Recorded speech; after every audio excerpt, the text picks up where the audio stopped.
여러분, 신앙생활이 무엇입니까? 신앙생활에 대한 정의를 할 수 있으십니까? 신앙생활을 설명하는 다양한 모델이 있습니다. 첫 번째는 성장 모델입니다. 신앙생활은 성장이라는 거예요. 사도 바울은 자신과 동역자 아볼로의 사역을 말하면서 각각 심고 물 주는 것으로 묘사하고 있습니다. 오직 자라게 하시는 분은 하나님이시다라고 고백하죠. 예수님께서도 씨 뿌리는 자의 비유로 말씀이 우리 마음밭에 떨어져서 열매 맺는 것으로 신앙생활을 묘사하시고 설명하셨습니다. 또한 에베소서의 말씀에 보면 몸과 지체로 예수님과 우리의 관계를 설명하면서 머리이신 예수님께 각 지체가 연결되고 자라는 성장을 말씀하고 있습니다. 이런 점에서 신앙생활은 성장입니다. 두 번째는 치유 모델입니다. 우리의 영혼이 죄라는 병에 걸려서 사망 증세를 보이는 신세인데 예수님을 믿음으로 사망에서 생명으로 옮겨집니다.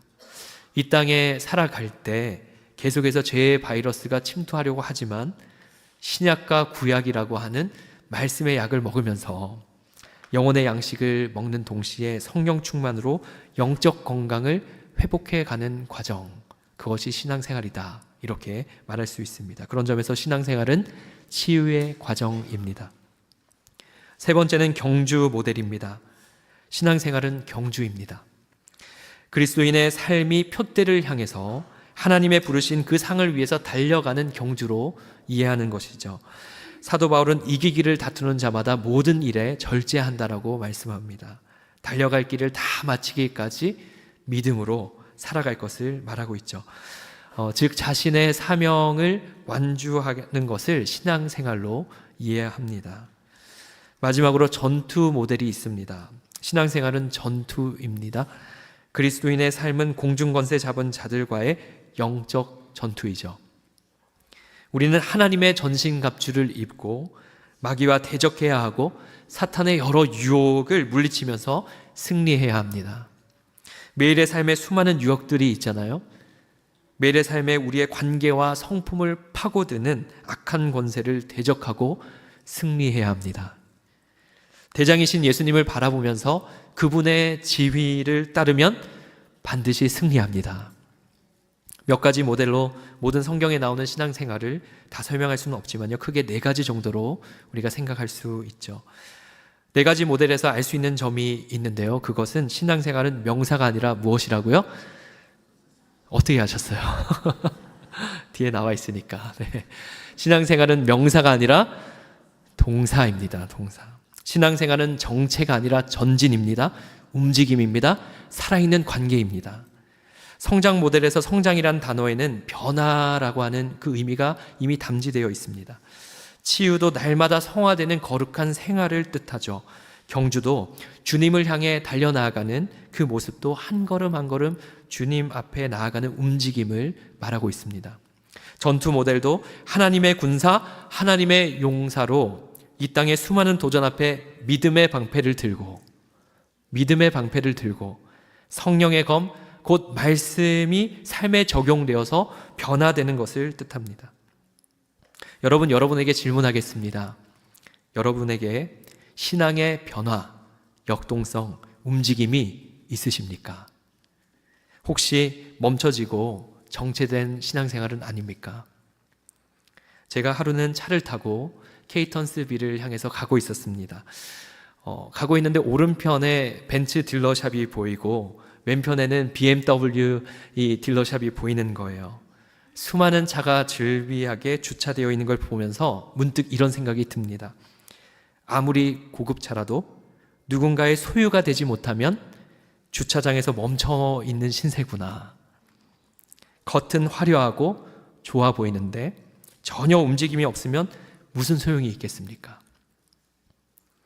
여러분, 어떻게 하면 신앙생활이 정체되거나 멈춰서 가만히 있는 것이 아니라 더욱 활력이 일어나고 성장할 수 있을까요? 오늘 우리는 이 신앙생활의 활력을 찾는 길들을 시편 126편에서 발견하고자 합니다. 시편 126편은 예루살렘에 있는 성전으로 올라가면서 부른 시이자 노래입니다. 순례의 여정, 움직임 속에 부른 노래입니다. 그래서 순례자의 시라고 불리기도 합니다. 시편 120편부터 134편까지 성전에 올라가는 노래라고 하는 제목이 이 시편 15편에 적혀져 있어요. 하나님의 백성으로 택함받은 이스라엘 민족은요, 1년에 3차례 절기를 지켜서 예루살렘 성전을 향해 올라가야 됐습니다. 그 성전에 올라갈 때마다 이 15편을 고루고루 부르는 거죠. 여러분, 왜 이 노래를 그 순례의 여정 속에 불렀을까요?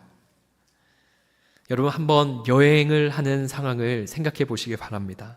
어떤 산에 올라가거나 길을 걸어가거나 이 걸어가다가 등산을 하거나 이러다 보면 지칠 때가 있잖아요.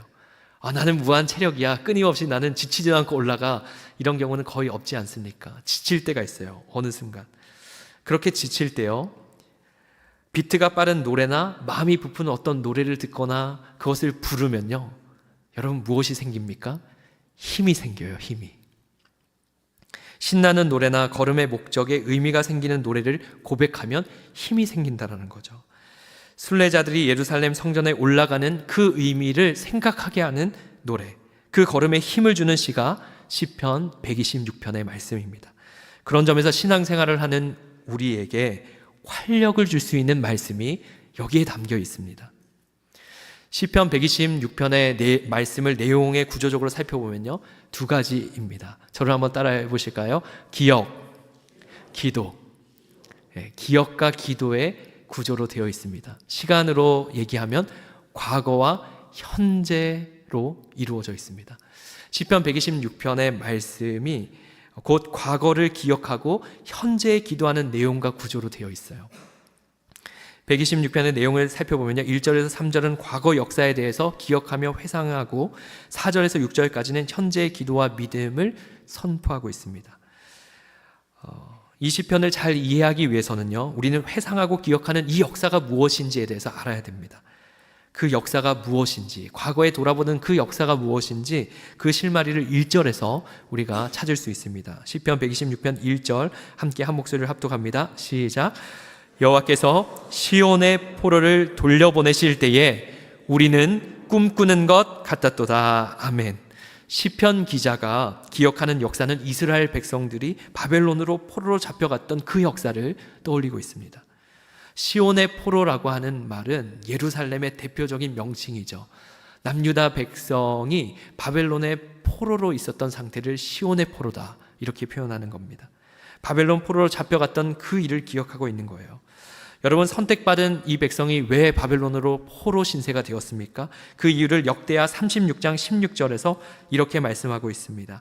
그의 백성이 하나님의 사신들을 비웃고 그의 말씀을 멸시하며 그의 선지자를 욕하며 여호와의 진노를 그의 백성에게 미치게 하여 회복할 수 없게 하였으므로. 하나님의 백성의 정체성은요, 하나님을 가장 소중히 여기는 데서 출발합니다. 그런 하나님의 백성으로 부름받은 남유다 왕국의 백성들이요, 하나님께서 보내신 하나님의 사신들, 그 사람들, 그분의 말씀을 비웃었습니다. 낮게 여겼습니다. 여러분, 진노의 시작은 하나님의 사람과 하나님의 말씀을 멸시하고 비웃는 데서 시작됩니다. 사랑하는 여러분, 우리는 하나님의 사람들, 하나님의 말씀을 소중히 여기는 저와 여러분 되기를 주님의 이름으로 축복합니다. 남유다 백성은 하나님을 경외하는 마음에서 떠나갔어요. 그 떠남은 진노를 불러왔고 바벨론 왕 느부갓네살 왕에 의해서 처참하게 망하게 됩니다. 70년 바벨론에서 포로 신세가 된 역사를 겪는 것이죠. 그런데 놀라운 것은 그렇게 말도 안 듣고 하나님을 경외하지 않았던 남유다 백성을, 그 시온의 포로들을 하나님께서 다시 회복시키셨다라는 겁니다. 포로 해방을 바사왕 고레스를 통해 선언하게 하셨어요. 바사왕 곧 페르시아 왕인 고레스가 포로로 있던 유다 민족들에게 공포된 조서의 내용이 역대하 36장 23절에 나옵니다. 우리 한 목소리로 합독합니다. 시작. 바사왕 고레스가 이같이 말하노니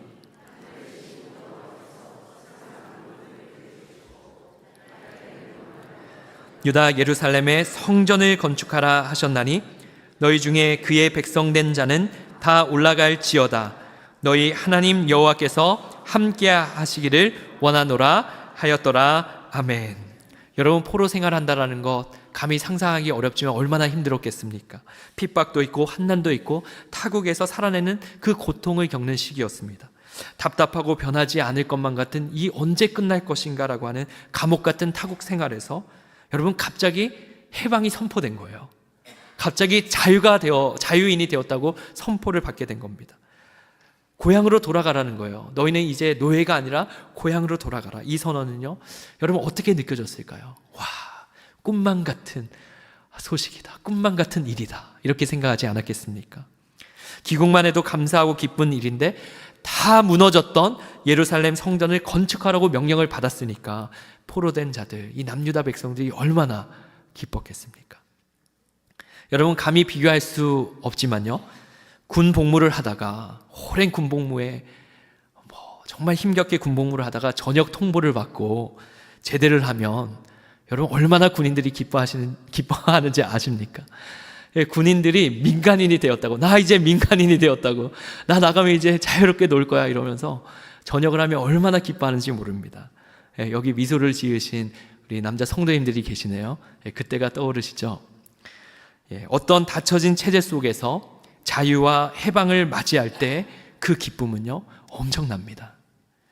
이 포로의 기한은 3차례에 걸쳐서 기한을 하게 됩니다. 사랑하는 여러분, 이 포로 기한의 역사 속에서 무엇을 하나님께서 행하셨습니까?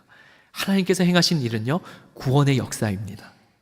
전적인 하나님의 은혜로 포로였던 신세가 그들이 한 것도 없는데 하나님의 은혜로 자유인이 되었습니다. 그 자유인이 된 역사를 이 시편 126편이 회상하고 있는 것이죠. 여러분, 우리는 여기서 시편 126편에서 우리의 신앙을 더욱 활력이 생기기 위한 중요한 지점들을 발견하게 됩니다. 신앙생활의 활력을 찾는 길입니다. 저를 한번 따라해 보실까요? 구원을 기억하고 기뻐하라. 예, 한 3분 정도가 안 따라 하셨어요. 예, 구원을 기뻐하고 기뻐하라. 예, 구원을 기억하고 기뻐하라. 2절과 3절 함께 합심해서 우리 합독하도록 하겠습니다. 그때에 우리 입에는 웃음이 가득하고 우리 혀에는 찬양이 찼었도다. 그때에 문 나라 가운데에서 말하기를 여호와께서 그들을 위하여 큰 일을 행하셨다 하였도다. 여호와께서 우리를 위하여 큰 일을 행하셨으니 우리는 기쁘도다. 우리는 기쁘도다. 아멘. 본문 2절에서 3절 반복적으로 모이는 그때라고 하는 표현이 있습니다. 시간적인 어떤 특정한 때를 반복적으로 강조하죠. 또한 여호와께서 우리를 위해 큰 일을 행하셨다라는 것을 반복합니다. 앞서 말한 것처럼 역사 속에요, 이 유다 민족들은 바벨론 포로에서 해방이 되어서 하나님의 구원을 경험했어요. 포로로 있던 백성이 해방된 것은 사실 말도 안 되는 불가능에 가까운 일이었습니다. 불가능이 현실로 가능하게 됐으니까 여러분 얼마나 기뻤겠습니까? 역사 속에서 전성기에 있던 이 페르시아 곧 바사가 이 포로 생활한 유다 민족을 고국으로 보낸다는 것은 여러분 절대적인 하나님의 역사가 아니고서는 설명이 불가합니다. 고레스 왕의 마음을 하나님께서 변화시키신 거예요. 하나님께서 감동을 주셔서 해방을 시킨 겁니다. 사랑하는 여러분, 역사의 주관자는 하나님이십니다. 하나님이 주관하십니다. 하나님이 모든 것을 다스리십니다. 아무리 강대국이라도 그 지도자의 마음까지도 감동시키시고 변화시키셔서 하나님의 백성을 건져내시는 분이 우리가 믿는 하나님이십니다. 구원은 하나님께서 주도하시는 일이죠. 그래서 인간적인 측면에서 우리는 그것을 전적인 은혜다라고 고백합니다. 말씀을 준비하다가 어린 시절에 제가 물에 빠진 적이 있는데 물에 빠진 일이 생각이 나더라고요. 여러분, 구원이 그런 거잖아요. 물에 빠져서 죽어가고 있는데 힘 있는 누군가가 건져내는 것 아닙니까? 꽤 어린 시절에 물에 빠져서 허우적거리는데요, 파도가 휩쓸려서 키가 닿지 않는 그런 상황이었습니다. 속마음으로 이러다가 이제 천국 가는구나 이런 생각을 할 때쯤에 정말 강한 2손이 제 겨드랑이를 탁 잡고 들어 올렸는데요, 그 순간에 제가 터져나오는 외침은요, 살았다 였습니다. 살았다. 안도와 기쁨이 터져나오는 거죠. 구원은 하나님께서 죄의 파도에 빠져 죽어가는 인간을 건져 올리시는 일입니다. 시편 기자는 하나님께서 건지신 그때를 기억하고 있는 거예요. 순례자의 노래로 이 고백을 할 때 건져주신 구원의 사역을 기억하면서 기뻐하고 있는 겁니다. 사랑하는 여러분, 우리에게도 그때가 있지 않습니까? 하나님께서 분명 내 삶에 개입하셔서 건져주신 사건과 일들이 일어난 그때입니다. 영적 순례자들에게는 하나님께서 반드시 그런 일들을 경험시켜 주십니다. 가장 근본적으로는 죄의 종이었던 우리를 하나님의 종으로, 그분의 자녀로 불러주신 구원의 역사입니다. 죄책감에 시달렸던 그러한 때 하나님은 십자가 앞에 너의 모든 죄의 값을 다 치렀다고, 이제 너는 내 아들이다, 내 딸이다 선언해 주셨던 그때입니다. 하나님의 자녀가 되었음에도 여러분 넘어지고 쓰러질 때가 있지 않습니까? 그런데 그러한 영혼에게 다가오셔서, 하나님의 자녀인 우리에게 다가오셔서 다급한 상황과 일들 속에서 붙들어 주시고 건져 주시는 것이 하나님의 구원의 역사입니다. 그러한 구원의 역사가 여러분의 삶에 있지 않았습니까? 사도 바울은 로마서에서 죄의 종이었던 인생이 의의 종이 된 일에 대해서 이렇게 선언합니다. 우리 함께 로마서 6장 17절 18절 합독하겠습니다. 시작.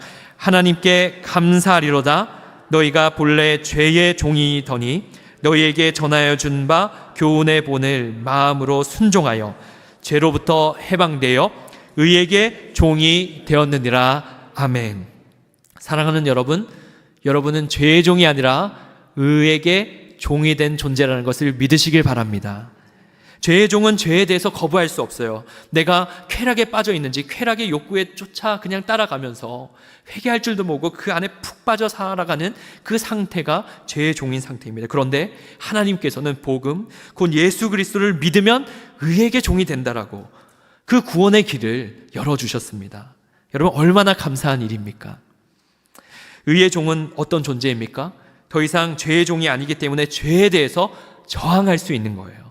죄의 권세가 아니라 하나님의 권세, 그 능력 통치 아래에 머물게 되기 때문에 하나님의 소유가 된 존재입니다.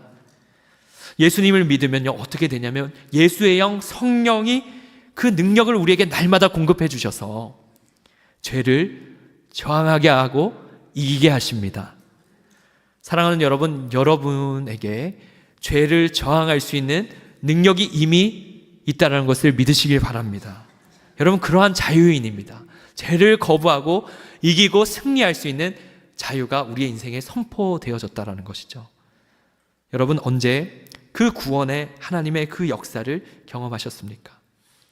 여러분, 구원에는요, 큰 구원이 있고 작은 구원이 있습니다. 아니, 목사님, 구원이면 구원이지 목사님 만들어낸 이야기 아닙니까? 히브리서 2장 3절에 보면 큰 구원이라고 하는 개념이 있어요. 큰 구원이라고 하는 그 의미는요, 우리의 영혼이 영생을 얻게 된 그 구원을 의미합니다.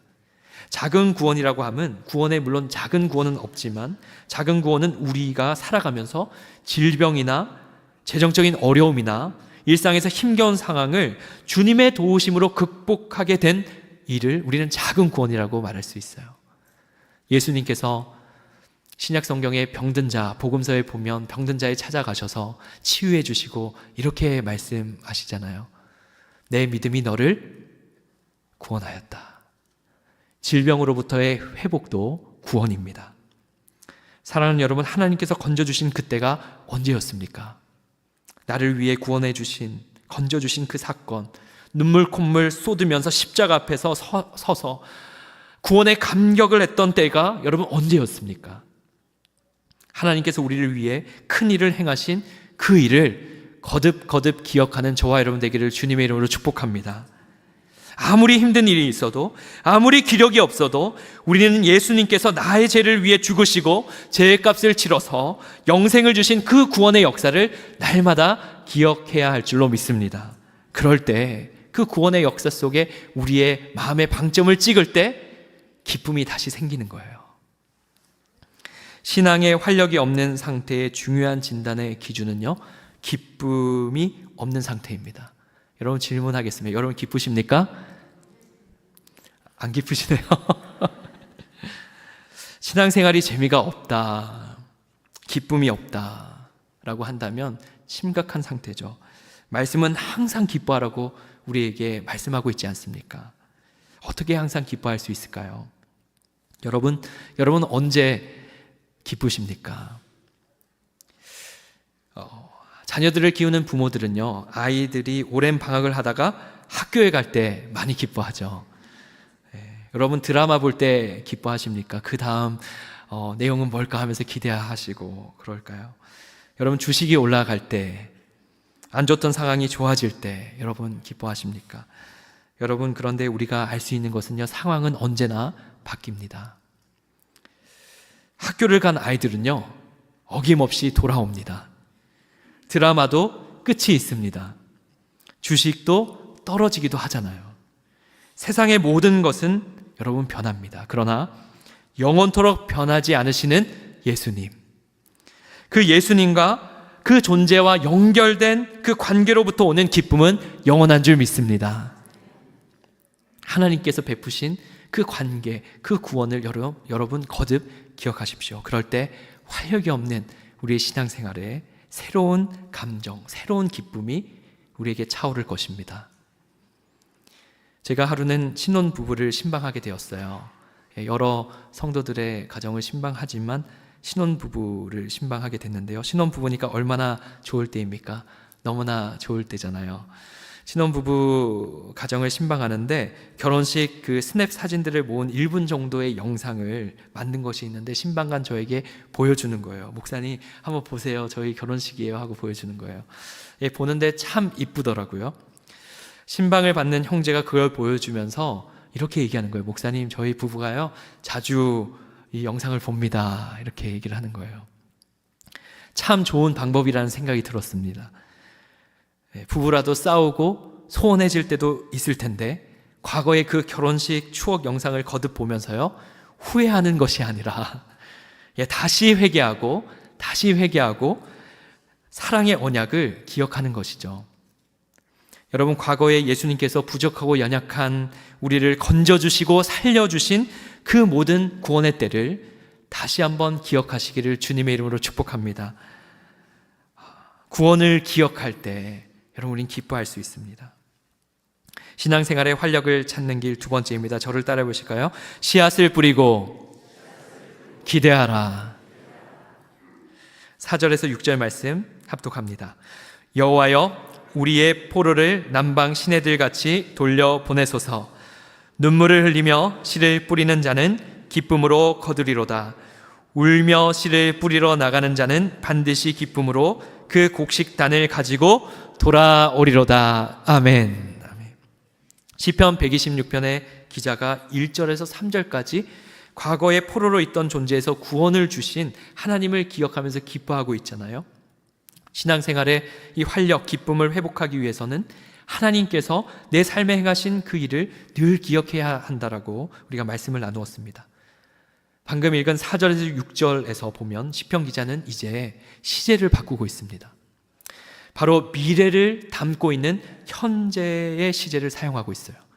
과거에 행하신 하나님의 구원을 기뻐하면서 기억하면서 기뻐하는 것도 좋지만, 앞으로 기뻐할 일에 대해서 오늘 해야 할 일을 시편 기자는 우리에게 알려줍니다. 그 일은 4절에 나온 기도의 고백입니다. 4절 우리 한 목소리로 합독합니다. 시작. 여호와여, 우리의 포로를 남방 시내들같이 돌려보내소서. 우리 다시 한번 읽겠습니다. 여호와여, 우리의 포로를 남방 시내들같이 돌려보내소서. 아멘. 여러분, 이 한 절의 기도문이 무엇을 뜻하는 것일까요? 우리의 포로라는 이 포로 신세에 있는 자들을 고국으로 귀환시켜 달라고 하는 기도라는 것을 우리는 바로 이해할 수 있습니다. 문제는 이 남방 시내들 같이라는 표현이 익숙하지가 않아요. 남방 시내들이 무엇일까? 이 남방이라는 단어는요, 히브리어로 네겝이라고 합니다. 네겝이라고 하는 지명이 실제로 이스라엘에 있습니다. 지금도 있습니다. 남방, 남쪽을 의미하죠. 이스라엘 남쪽에 보면 사막 지역인데 그 사막 지역을 이 네겝 사막 지역이라고 부릅니다. 한마디로 남쪽 사막 지역이라는 말이에요. 사진이 있는데요, 사진을 보시면 이런 곳입니다. 이 사막 지역에 와디라고 하는 건천이 형성되어 있습니다. 왜냐하면 겨울철에 우기가 돼서 비가 쏟아지면 너무나 메마르고 너무나 사막이기 때문에 빈물이 땅으로 흡수되지 않는 거예요. 너무나 말라있기 때문에.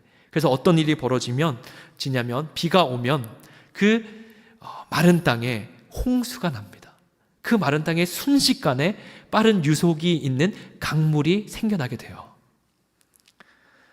여러분, 시편 기자가 무엇을 말하고 있습니까? 포로 신세인 존재들을 유속이 빠른 강물처럼, 남방 시내들처럼, 남방의 그 쏟아지는 강물처럼, 빠른 강물처럼 빨리 포로된 자들이 돌아오게 해달라고 하는 기도입니다.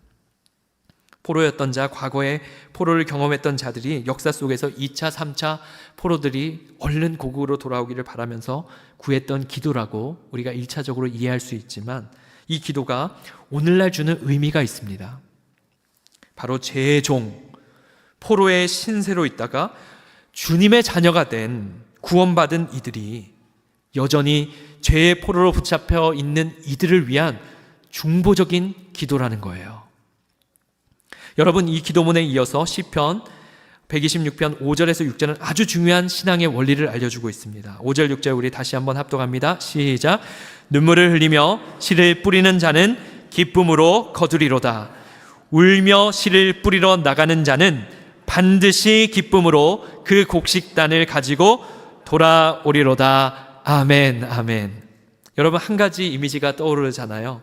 농사 짓는 사람의 이미지입니다. 땀을 흘리면서 수고하면서 땀 뻘뻘 흘리면서 씨앗을 뿌립니다. 그리고 결국 씨앗이 뿌려져서 시간이 지나서 곡식단을 기쁨으로 거두는 그 이미지가 여기에 담겨 있습니다. 여러분, 뿌릴 때는 아무런 변화가 일어날 것 같지 않습니다. 눈물로 그 일을 그냥 감당하면 마침내 기쁨의 단을 거두게 될 것이라고 믿음의 선포를 하고 있습니다. 이 농사의 이미지는 신앙의 아주 중요한 원리를 우리에게 알려줘요. 저를 한번 따라해 보실까요? 슬픔 뒤에 반드시 기쁨이 온다. 고난 뒤에 반드시 영광이 온다. 십자가 뒤에 부활이 있다. 여러분, 이것이 하나님의 약속입니다. 이게 신앙생활의 원리예요. 4절과 연결해서 5절과 6절을 이어서 해석 적용하면요, 영혼 구원을 위한 기도의 씨앗을 뿌려야 된다는 거예요. 4절에 우리의 포로를 남방 시내들 같이 빠르게 돌려보내달라고 하는 것이 영혼 구원을 위한 기도인데, 5절과 6절은 그 기도를 심고 마침내 거두게 될 날이 있음을 믿음으로 선포하고 있습니다. 사랑하는 여러분, 우리는 무엇을 심어야 됩니까? 눈물의 기도를 심어야 될 줄로 믿습니다. 누구를 위해 심어야 됩니까? 영혼 구원이 필요한 이들을 위해서 눈물을 흘리고 끊임없이 기도해야 합니다. 여러분, 질문합니다. 누군가의 영혼이 구원받기 위해서 여러분 간절히 기도하고 계십니까? 많은 경우 신앙의 생활의 활력을 잃어버린 경우는요, 과거에 이미 뿌린 기도의 열매를 맛보면서 그 응답의 열매들, 수많은 사람들이 나의 영혼을 위해서 기도해줬던 그 기도의 열매만을 붙잡고 누리면서 살아갈 때 더 이상 이미 과거에 수많은 누군가의 눈물에 뿌려진 그 열매만 먹으면서 다른 일들을 하지 않는 경우에 신앙의 정체가 일어납니다. 여러분, 그때야말로 우리는 눈물로 기도의 씨앗을 다시 뿌리고 하나님을 기대하는 일로 나아가야 될 줄 믿습니다. 여러분, 죽어가는 영혼들을 위해 눈물로 기도해야 돼요. 그것이 가까이 있는 교회를 떠난 자녀일 수 있고, 아직 믿지 않는 부모일 수 있고, 더 나아가서 믿지 않는 불신자 친구일 수도 있고, 친척들일 수 있습니다. 여러 일상생활의 관계를 맺으면서 만나는 불신자, 그 영혼들입니다. 여러분, 영혼을 위해 눈물을 뿌리는 일을 해야 신앙생활에 활력이 일어나게 됩니다. 누가복음에 보면 예수님께서 십자가를 지고 가실 때 그 예수님의 십자가를 지고 가는 그 모습을 보고 우는 여인들이 있었습니다. 그 여인들을 뒤로 돌아보시면서 예수님께서 이렇게 말씀해 주셨어요. 누가복음 23장 28절 말씀입니다. 예수께서 돌이켜 그들을 향하여 이르시되 예루살렘의 딸들아, 나를 위하여 울지 말고 너희와 너희 자녀를 위하여 울라. 너희와 너희 자녀를 위하여 울라. 예수님은 십자가를 지며 고난받는 그 자신을 보면서 울지 말고 곧 다가올 임박한 재난, 그 겪을 여인들과 자녀들을 위해서 울라라고 말씀하십니다. 고난을 받으면서도 예수님이 무슨 얘기를 하시는 겁니까? 자신보다 우리의 영혼을 염려해 주시는 거예요. 예수님은 그런 분이십니다. 자신보다 우리를 더 염려해 주시는 분이세요. 예수님이 올라가신 이유는요, 실제로 임박한 재난이 이 예루살렘에 닥칠 것을 아셨기 때문입니다. 예수님이 승천하신 후에 기원 후 70년경에 이 로마 제국 티투스 장군이 예루살렘에 쳐들어와서 완전히 예루살렘 성전을 헐어버리는 일들이 벌어집니다. 수많은 이스라엘 민족들이 죽임을 당합니다. 자녀들이 죽임을 당해요. 예수님의 말씀은 사실 여전히 우리의 시대에도 적용이 됩니다. 죽음이라고 하는 임박한 일들이 우리의 삶에 도처에 있습니다. 죽음 후에 더 이상 기회가 없죠.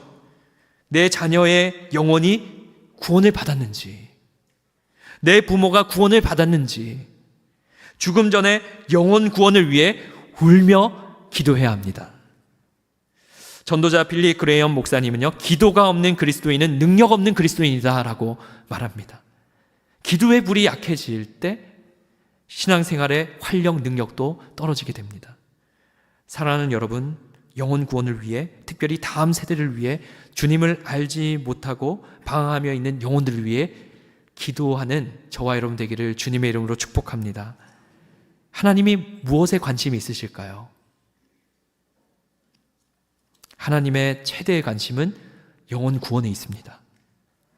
기도할 때 나의 관심이 그분의 관심과 연결되어서 나아가면요, 영혼을 향한 간절한 하나님의 마음이 그 기도 가운데 우리 안에 부어져서 신앙생활에 뜨거운 불이 임하게 될 줄 믿습니다. 여러분, 말씀을 준비하면서 이 시대의 죄의 포로로 살아가고 있는 수많은 영혼들이 떠오르는 거예요. 시대의 문화의 포로에 잡혀서 살아가고 있는 다음 세대가 얼마나 많이 있습니까? 죄의 포로로 사로잡혀 어쩔 줄 몰라 방황하고 있는 영혼들이 많이 있습니다. 성중독의 포로로 살아가고 있는 영혼들이 있습니다. 문화의 포로로 성정체성의 혼란을 겪으면서 방황하고 있는 영혼들이 있습니다. 마약을 하면서 쾌락의 포로로 살아가고 있는 영혼들이 있습니다. 돈의 포로와 명예의 포로, 끊임없이 세상의 시스템에 자신의 영혼을 갈아 넣으면서 어쩔 줄 모르고 힘겨워하고 있는 영혼들이 있습니다. 가정이 깨어져서 어떻게 해야 되냐고 절망의 포로에 사로잡혀서 절망의 포로로 살아가고 있는 영혼들도 있습니다. 수많은 다음 세대가 포로된 상황들을 여러분 생각해 보면요, 우리가 할 수 있는 일이 무엇이겠습니까? 여러분, 내 인생에 베풀어 주신 그 구원의 능력은 나만 바라보고 나만 영생을 얻으라고 주신 능력이 아닙니다. 내 인생을 건지신 예수 그리스도의 그 능력을 내가 확신히 믿고 안다면 그 능력으로 다음 세대도 주님께서 구원하시고 건지실 것을 믿고 기도해야 합니다. 여러분, 눈물의 기도의 씨앗을 심을 때 반드시 하나님께서 역사하실 줄 믿습니다. 여러분, 눈물의 기도가 강하잖아요. 눈물의 기도가 강합니다. 시편 126편의 시편 기자는 이 눈물의 기도를 심으면 반드시 기쁨으로 거두게 되는 날이 있다는 것을 알려주죠. 여러분, 제가 많은 경우 성도님들 만나면서 어떻게 교회에 이렇게 오시게 됐냐고 이런 얘기들, 간증들 나누게 되면요, 하나님 아버지께로 돌아온 탕자들, 탕녀 같은 분들은 한결같이 이렇게 얘기하시는 거예요. 목사님, 제가 많이 방황했는데 새벽마다 기도한 어머니의 기도 때문에 이렇게 돌아왔습니다. 이런 고백하는 분들이 한둘이 아닙니다. 여러분, 누군가 기도해서 내가 이 자리에 있다는 것을 여러분 믿으시기 바랍니다. 부모의 기도가 나를 바꾸었다면 내 인생에 역사한 하나님의 그 능력이 다음 세대에게도 동일하게 적용됩니다. 기도하고 하나님의 일들을 기대하는 우리 베델의 성도님들 되시기를 주님의 이름으로 축복합니다. 이단 만이교에 빠졌던 초대교부 성 어거스틴이 회심한 일 여러분 아시잖아요. 그의 어머니 모니카가 눈물로 기도해서 그의 영혼이 구속받고 하나님께 귀하게 쓰임받지 않습니까? 그녀가 남긴 유명한 문구이지 않습니까? 눈물로 기도한 자식은 망하지 않는다. 눈물로 기도한 영혼은 여러분 어떻다고요? 망하지 않는다, 망하지 않는다. 기도의 사람 조지 밀러 목사님은요, 자신이 살아가면서 불신자 친구 5명을 위해서 기도해야 되겠다 결심을 하고 1844년 11월부터 그 5명의 친구들을 위해 기도하기 시작했습니다. 예수를 믿지 않는 5명의 친구들, 위해서 기도하는데요. 하나님, 저들의 영혼을 구원해 주십시오. 주님께 돌아오게 해주십시오. 저의 친구들을 구원해 주실 것을 미리 믿고 감사합니다. 믿음을 가지고 그 영혼들을 위해서 기도하기 시작했는데요. 18개월이 지나니까 한 친구가 주님께로 돌아왔습니다. 할렐루야. 5년이 지나니까 또 다른 친구가 주님께로 돌아왔습니다. 할렐루야. 그리고 세 번째 친구도 돌아왔어요. 그런데 2명은 안 돌아오는 거예요. 기도를 해도 안 돌아오는 거예요. 36년 동안 기도를 해도 회개하지 않고 그 2명의 친구가 믿지 않았습니다. 조지 뮬러가 이 기도를요 52년간 계속합니다. 2명의 친구들 끝까지 돌아오기 위하여 기도하고 1897년 93세의 나이로 하나님의 부르심을 받습니다. 그런데 여러분, 조지 뮬러가 죽고 나서 이 2 친구가 주님 앞에 회심합니다. 사랑하는 여러분, 여러분은 무엇을 심고 뿌리면서 살아가고 계십니까? 우리 교회 한 은퇴 장로님께서는요, 손주들에게 1:1 제자 양육을 한다라는 이야기를 들었습니다.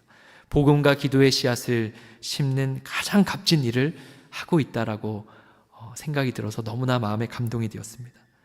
여러분, 영혼의 구원을 위해서 부모로, 친구로, 다른 누군가를 섬기는 눈물의 헌신이 있을 때 영원한 기쁨을 함께 누리게 될 것입니다. 여러분, 우리가 주목하는 것은 이 땅의 것이 다가 아니잖아요. 이 땅에 그냥 잘 먹고 잘 사는 것으로 다 끝나는 것이 아니잖아요. 우리가 주목하는 것은 영원입니다. 현실에 안주하지 말고 영원한 하나님의 나라를 위해서 더욱 전진해 나아가는 믿음의 사람들 되시기를 주님의 이름으로 축복합니다. 나를 부르신 하나님의 구원의 역사를 끊임없이 거듭 기억하면서 영원한 기쁨을 위해 오늘도 눈물의 씨앗을 뿌리고 하나님의 역사를 기대해 나아가는 저와 여러분 되기를 바랍니다. 여러분, 저를 한번 따라해 보시겠어요? 기도로 눈물을 뿌려 영원한 기쁨을 거둡시다.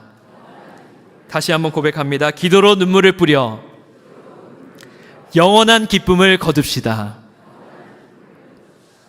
주님을 믿는 자들에게는요, 절망 뒤에 위로가 있습니다. 십자가 뒤에 부활이 있습니다. 고난 뒤에 반드시 영광이 있습니다.